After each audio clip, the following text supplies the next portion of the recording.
Welcome back, everybody, to another episode of Gay Let's Play Dragon Age Inquisition. In our last episode, we was able to start up the Inquisition thanks to Cassandra and the rest of the Aleliana and all that good stuff. So let's I don't want to pull the route necessarily. We've got a bunch of things that we need to do. Wow, heavens. Best and brightest. Alright, so let's go around and start chatting with people around town. Looks like we've got... Oh! Cool! So this is sort of like our camp. And now we can just, I'm assuming, just go around and just start talking to people. So let's go ahead and do that. Prospect Mountains, Heaven's best and brightest. What do we got here? Hello? Hello? Apothecary. Find recipes through exploration or by visiting merchants. Visit an apothecary with herbs you gather in the wilderness to upgrade potions. Use the equip station to assign different potions to each of your party members and to replenish the potions you're carrying. Use the upgrade station to unlock permanent upgrades to your potions. Whoa. Fliss said to check with you to make sure these are safe to serve. They're fine. Nobody will take sick as long as she boils them right. Smart woman for asking, though. Patient observations. Day 2. Pulse normal. Breathing normal.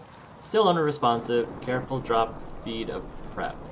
Elfroot extract to hasten his recovery. A lot of thrashing. Mutters about too many eyes. Oh, something about the Grey. Encouraging? The Grey, like the Grey Wardens. And eyes? Is it like the demon, the spider demon looking things? Thank you for curing me, sir. Let me go take your stuff. Apprentice coat arms. For Eldon, Captain Longsword.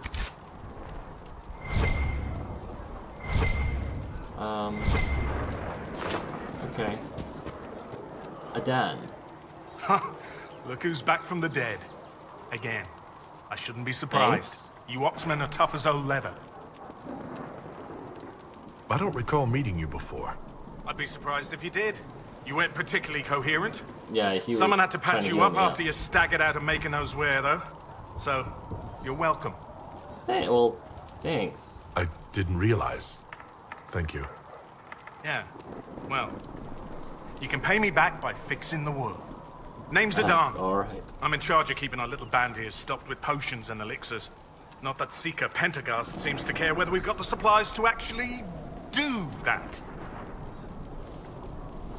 How are your people holding up? There's no shortage of work. That's for damn sure. For a healer, you don't seem particularly nurturing. I'm not a healer. I'm an alchemist who's forced to play Mother Hen. You want something to burst into flame on contact with the air? Done. Gladly. Patching up wounded soldiers is a waste of my time and talents. But there are a few around who can help. Alright, fair enough. How do I go about having potions made? Just take a look there and tell me what you'd like. Find a recipe for something better, I can make that too. Okay. You're back. Regeneration And in potion one recipe. piece. Is there anything I can do to help out? We're fine as far as raw labor goes. You've more important things to do than tend to me. I only wish I'd been able to find Master Tajin's notes. Old bastard was working on something special. He died at the Conclave, and his notes weren't here. Been too busy dealing with the wounded to look for them. Oh, so maybe the notes are in the Conclave somewhere. He died at the Conclave and his gnomes weren't here. You might have to take a look at that. Alright. Might have to take a continue, go back to the Frostback Mountains and take a better look at the Conclave. Farewell.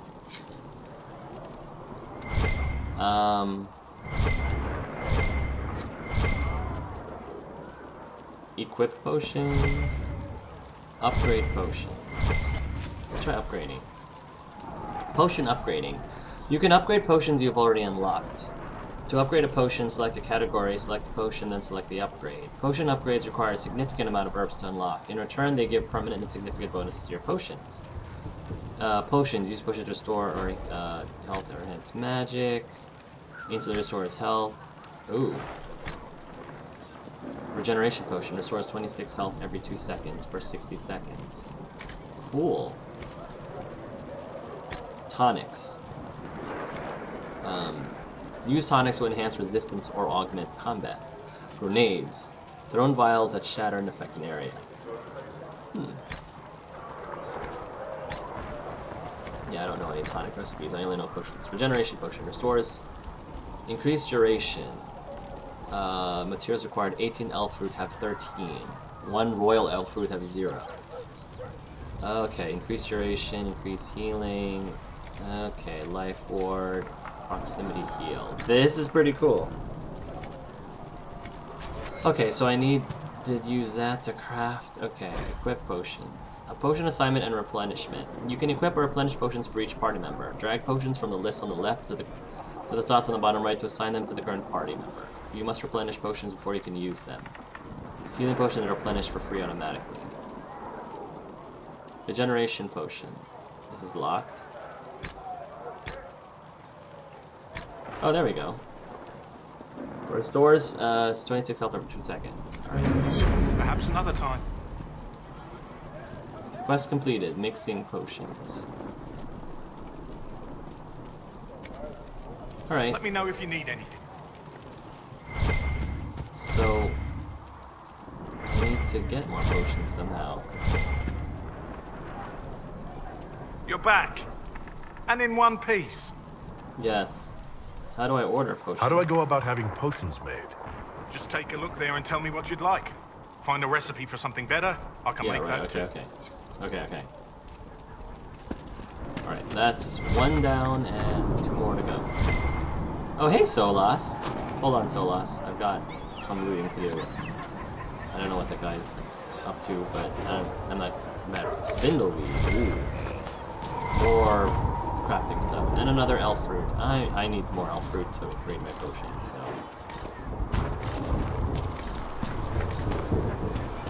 Hey, buddy. The Dreamy chosen guy. of Andraste. A blessed hero sent to save us all.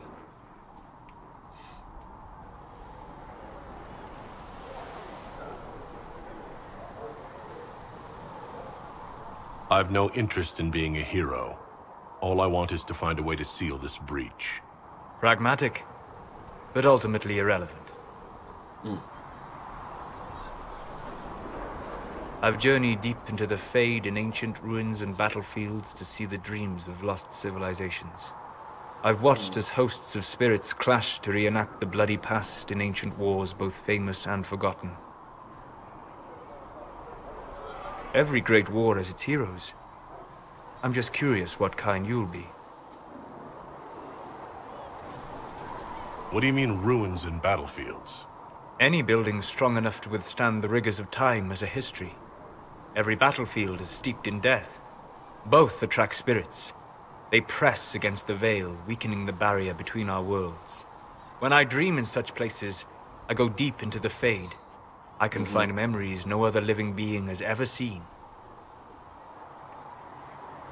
You fall asleep in the middle of ancient ruins. Isn't that dangerous? I do set wards. And if you leave food out for the giant spiders, they are usually content to live and let live.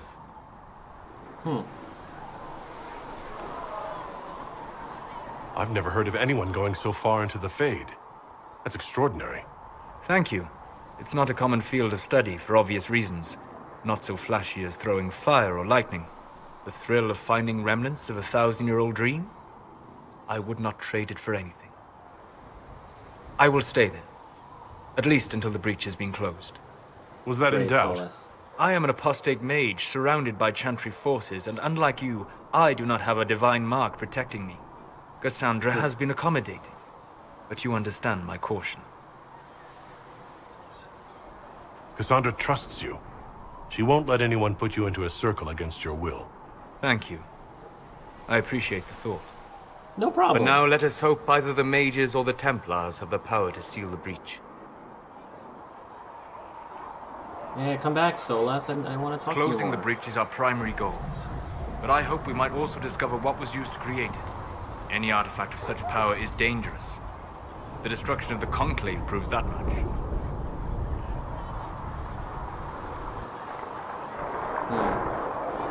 You don't think whatever created the explosion was destroyed in the blast? You survived, did you not? The artifact that created the breach is unlike anything seen in this age. I will not believe it destroyed until I see the shattered fragments with my own eyes. Anything with that kind of power is bound to show up sooner or later. Liliana's people have scoured the area near the blast and found nothing. Whatever the artifact was, it is no longer there. Well, we can still check, because we... Did you need me for anything? Yeah, I wanted to get to know you, Solas. This is the whole point. Tell me about yourself, I'd like buddy. to know more about you, Solas. Why?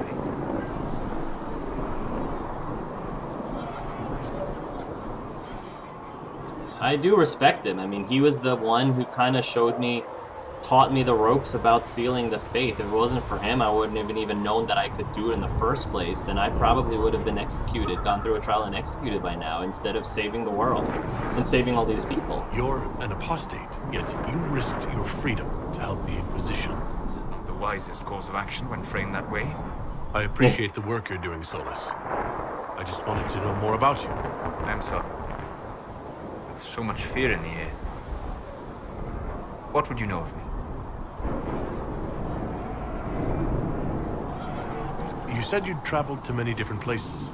This world, or its memory, is reflected in the Fade.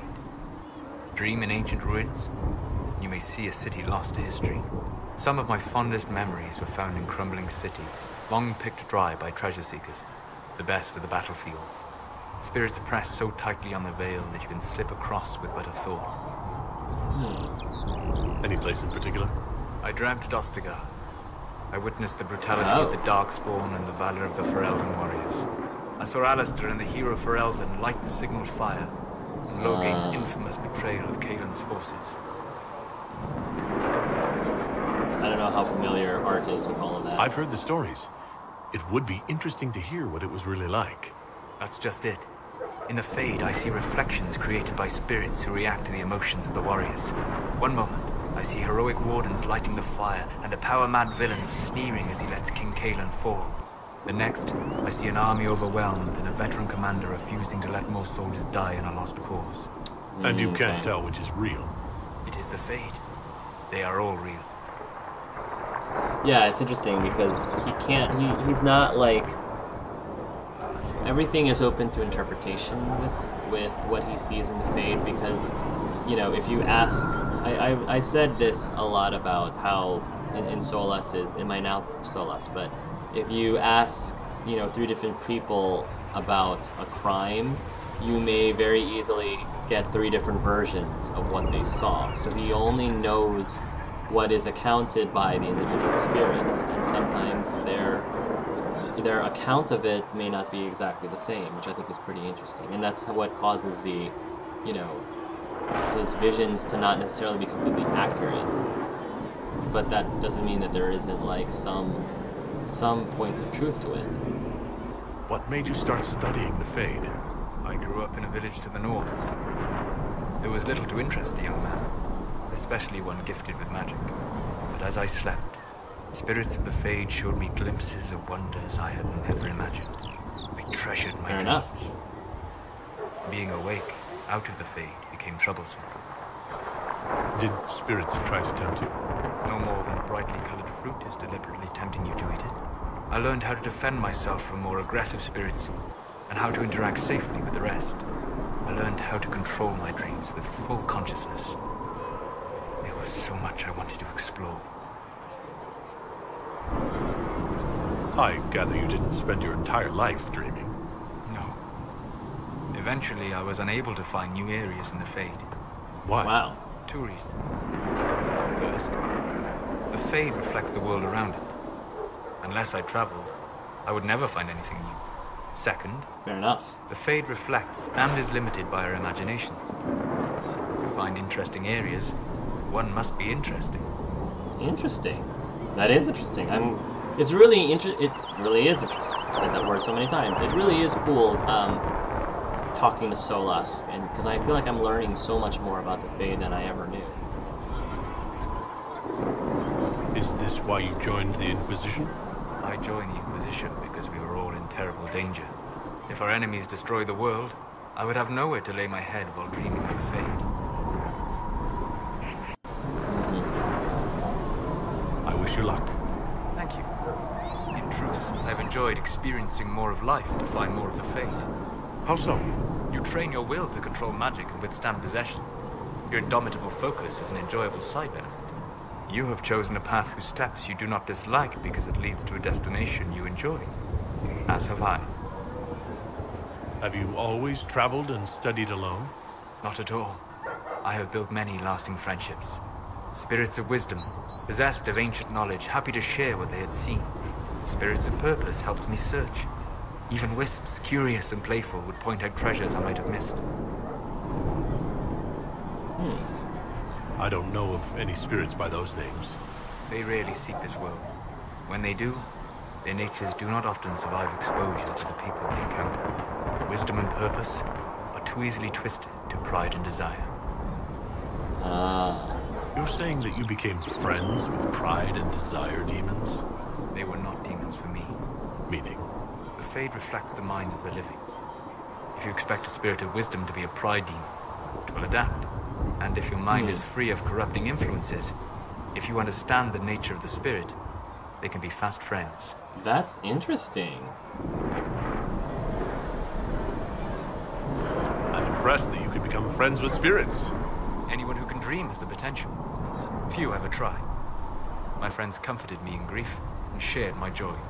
Yet, because they exist without form, as we understand it, the Chantry declares that spirits are not truly people.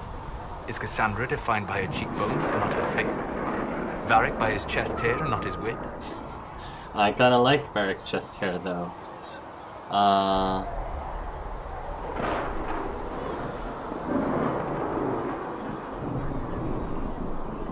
I'm certain you have some rhetorical trick ready to counter anything I say. It's likely. I've had a lot of time to discuss the question with people. Or spirits, if you prefer. I wasn't trying to argue. When I said I didn't want to argue, I mean I wasn't going to disagree with you. That's what I meant. I didn't mean that. So, sorry, Solas. We'll talk later. Goodbye. Where do I get to see Solas's approval or disapproval? What can I do for you? What do you know about the Fade? A great deal from my wanderings. There are few hard facts, but I can share what I've learned. I'd like to know more about the breach. Simply put, it is a tear in the veil between this world and the Fade, allowing spirits to enter the world physically. Small tears occur naturally when magic weakens the veil, or when spirits cluster in an area that has seen many deaths. But your mark allows you to exert some control over the breach.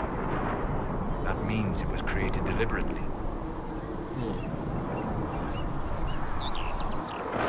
I'd like to know more about the Veil. Circle mages call it a barrier between this world and the Fade. But according to my studies in ancient elven lore, that is a vast oversimplification. Without it, imagine if spirits entered freely. The Fade was not a place one went, but a state of nature like the wind. It sounds like it would be wonderful. That's dangerous. But yes, a world where imagination defines reality. Where spirits are as common as trees or grass. Instead, spirits are strange and fearful. And the Fade is a terrifying world touched only by mages and dreamers. I am glad that I'm not alone in seeing the beauty of such a world, along with the obvious peril. I'd like to know more about he's spiritual. The Chantry says that demons hate the natural world and seek to bring their chaos and destruction to the living.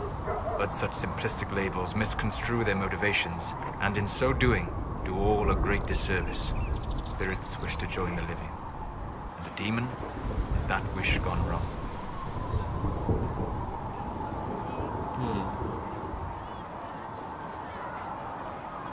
Is there a way to coexist? To live with them, if not in peace, at least without such active confrontation? Not in the world we know today. The Veil creates a barrier that makes true understanding most unlikely. But the question is a good one, and it matters that you thought to ask. Yeah. We'll talk later. Goodbye. Yeah, so like I said, Art is a very spiritual individual. Not necessarily religious, but spiritual. So he and Solas would probably see eye to eye a lot. And I that one selection where he disapproved, it wasn't clear what I was going to say. It was a bit disappointing. But it happens a lot when you don't get to see exactly what you're going to say. The Randy Dowager Quarterly. A well-worn quarterly missive of suspect virtue. The Randy Dowager welcomes the cool of autumn with the fall of another. The collected dreams of desire being the confessions of an apprentice and training more furrowing than harrowing. Forbidden dalliances at their most spirited. The Randy Dowager, exhibitions for the noble of thought, but spry of step. The lady herself says, enchanting. One supports the circles, if only because closed doors offer the imagination more. 3 scarves fluttered in shock out of the 5. R.D. I really want to talk to Varric. Speaking of the chest hair defining Varric, where is Varric? He's over here somewhere. We're going to have new verses in the Chant of Light for the Herald of Andraste. Tell him what he did. It's far too soon to consider anything like that. I was talking with a friend who said there used to be a verse about an elf in the Chant of Light. No, that's not true. I'm sorry, but that doesn't mean the Maker loves you any less.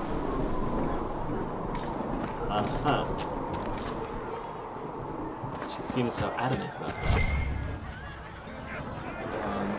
Songs collected. We all did. 1. Fix the door just like you asked, Lisa. Oh, cool. Make you bless you. Can I get you something for your trouble? Master Harriet said I should go back right away. This is cool. I like this part.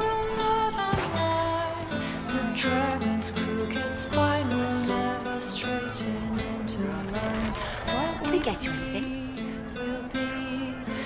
What can you tell me about this area? Adan is Haven's apothecary. He's been making potions and tending to the wounded as best he can. Harriet is the Inquisition's smith. Whatever he can make, Youthren, the Quartermaster, can probably find. And for anything fancier, you can try buying from Segret. His prices aren't too high. Yet? Oh, Okay. There's also my knave. Studies, beasts, and things. There's a lot of people I can talk to. Thank you. Farewell. Goodbye. That's really good. Sure I can get this. Get the soundtrack for this.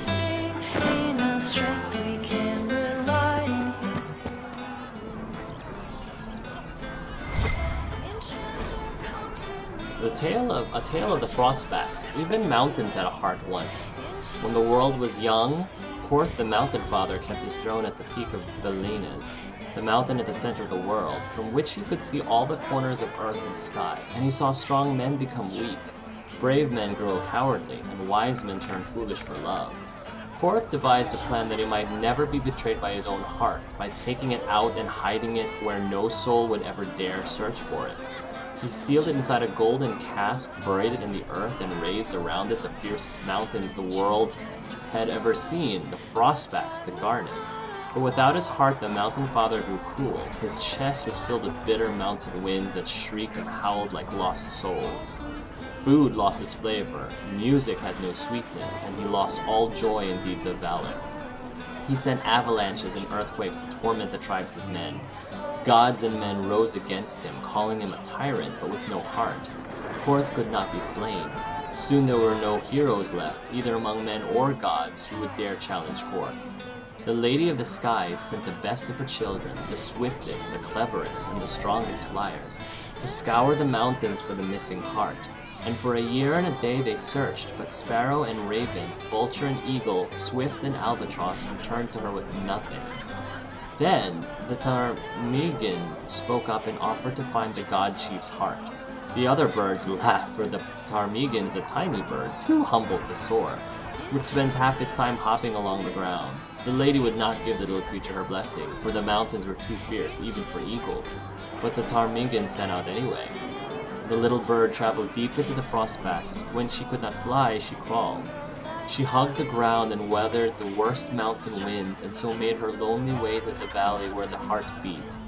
With all the gods' terrible deeds, the heart was far too heavy for the tiny bird to carry. So she rolled it, little by little out of the valley and down a cliff. And when the golden cask struck the earth, it shattered. The heart was full, almost to bursting, and the pain of it roused the mountain god to come see what had happened. When Quarth neared his heart, it leapt back into his chest, and he was whole again. Then Hakon Winter's Breath bound Quarth's chest with 3 bands of iron and 3 bands of ice, so it could never again escape. And all the remaining gods named the Ptarmigan, honored above even the loftiest eagles. The Ptarmigan, an Avar tale from Ferelden folklore and history by Sister Petrine, Chantry Scholar. Resources found here. Elf fruit iron. Oh. Cool, good to know. Enchanter, come to me. Thank you for that song, my dear.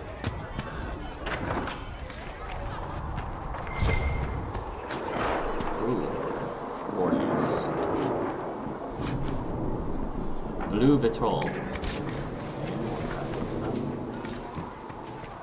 Oh, there's Varric. I think I'll save my conversation with Varric and his magnificent chest hair for the next episode, so thank you guys for watching this episode of Gay Let's Play Dragon Age Inquisition. Until next time, folks, love yourselves and love each other.